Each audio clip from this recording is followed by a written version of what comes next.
Yeah, so frosty trees. Oh, almost slipped. Yeah. This is March, late March, almost April. There's the center over there. And over here we have some deer. Don't know if I could get close enough to them.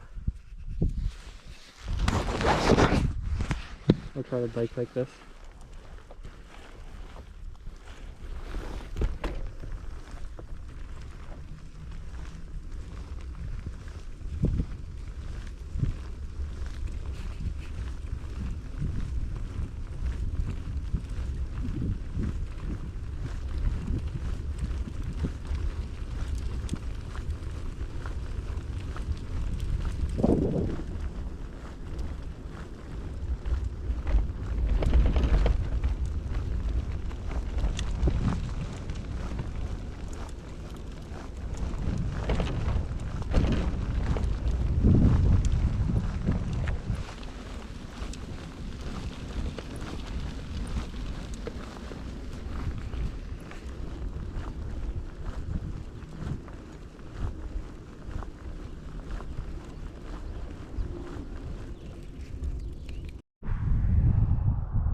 Hello, back to this landscape.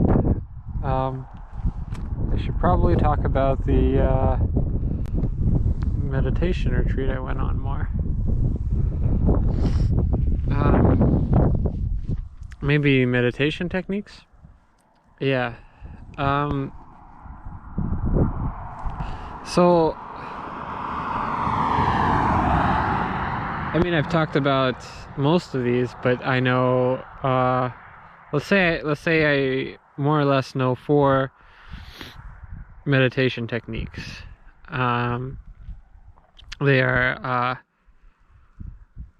or like kind of common meditation techniques. They're Samatha, or you could call it Samadhi, or if it's focused on your breath, it's called Anapana. So that's all one thing. Then there's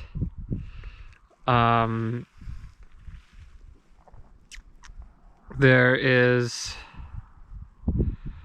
Vipassana, but there's 2, as far as I know, there's 2 schools of Vipassana. So what I was practicing before was Mahasi, from the Mahasi tradition, and what we did at the retreat just now is the Goenka tradition. And then there's also Metta meditation, or maybe there's a couple of these, but let's just say, generally speaking, Metta meditation, so the loving kindness meditation.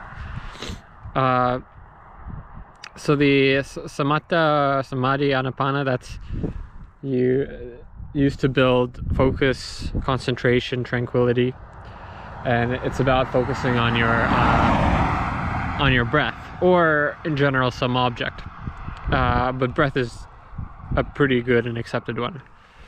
And the idea is that the subtler the object that you're focusing on, the more it builds concentration.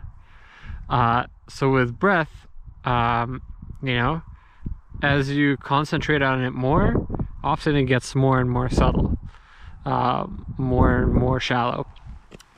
And then another thing you could do is, you know, generally we look at the sensation of the breath,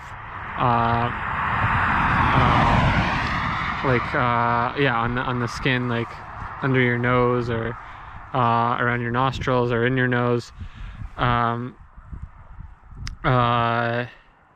or, you know, watching the belly rise and fall. But the idea is that the smaller the area that you focus on, the more it builds concentration. So yeah, so like under your nose, you could focus on a smaller and smaller area. One thing I was doing as well is focusing further and further away kind of from below my nose, so that you feel the breath less and less, and hence you have to concentrate more. Yeah, let's leave it at that. Yeah, metta is generally wishing things well, right? Wishing people well, wishing beings well. I think I talked about this a bunch, so that's the idea, and it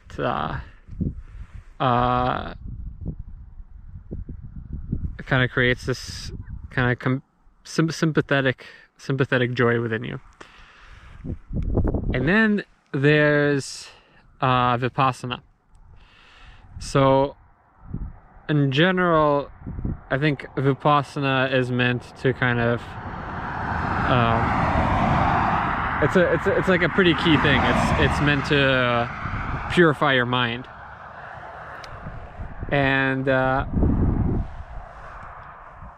so in the Mahasi tradition, what you do is you observe your awareness. You observe, or rather, you pick an object that's not very subtle. So for example, your belly rising and falling. And so what happens is that, because it's not taking up a lot of your concentration, your mind starts thinking about other things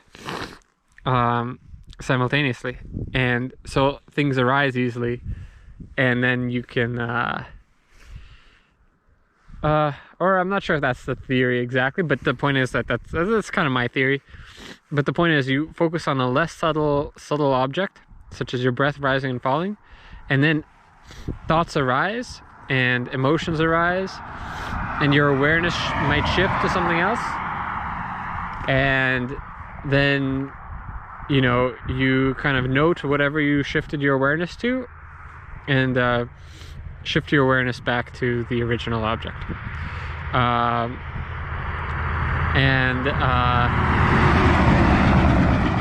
The noting is really kind of just like, so usually there's a verbalization, and so you're making like a mental there's snot. I guess 1 second.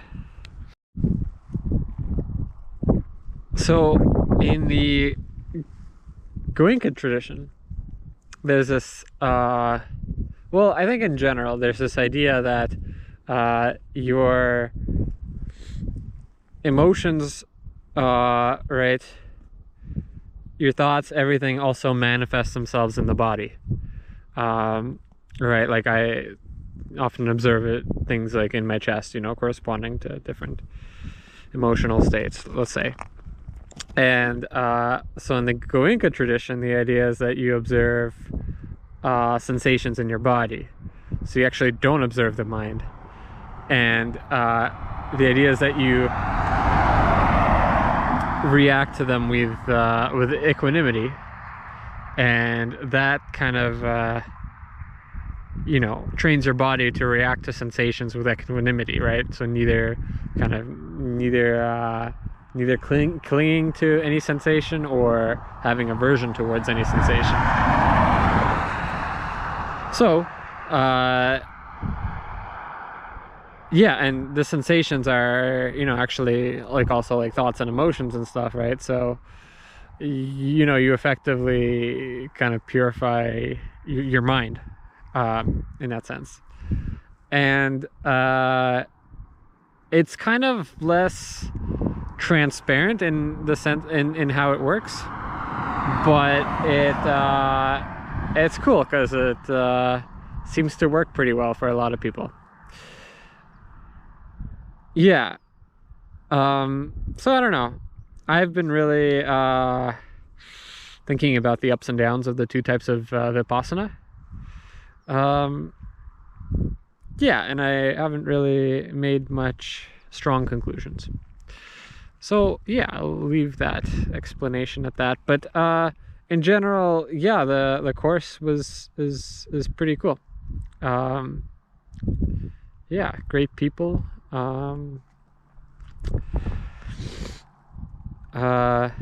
Maybe I'll talk more about it later.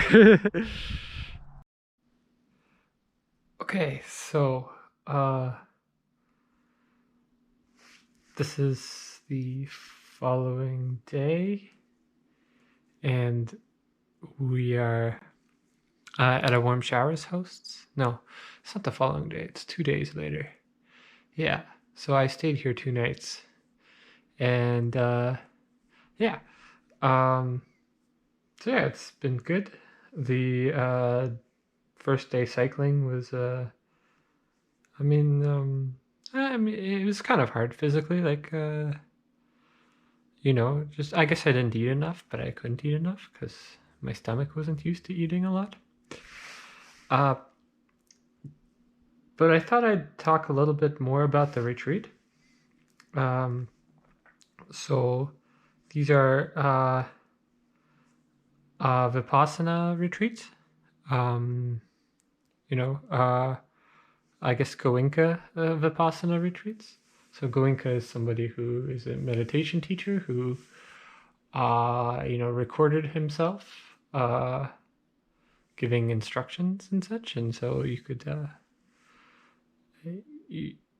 there's assistant teachers to ask questions, but he gives all the instructions, through video and audio, and I and at some point he passed away. So the recordings were in 1991, I think. That's what the videos seem to be dated.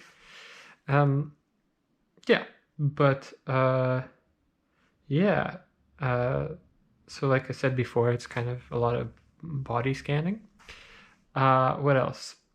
Um, Similar to when I was at the Buddhist Hermitage, you have the kind of 8 precepts. Except there's new students and old students, and the new students are allowed to allowed to eat food, to have a meal after noon. Yeah. So the schedule is pretty, meditation intensive. They say you usually do about 10 hours of meditation a day. If you look at the schedule, it's actually a little more. But I guess you take sometimes you don't. You take breaks and stuff. Yeah. Yeah, and it's pretty cool. You don't talk to anybody. You observe noble silence for the first 9 days, and then in the 10th day, you're allowed to talk, and typically you do nothing but talk. Not a lot of meditating gets done. Yeah, so you meet really cool people. Yeah,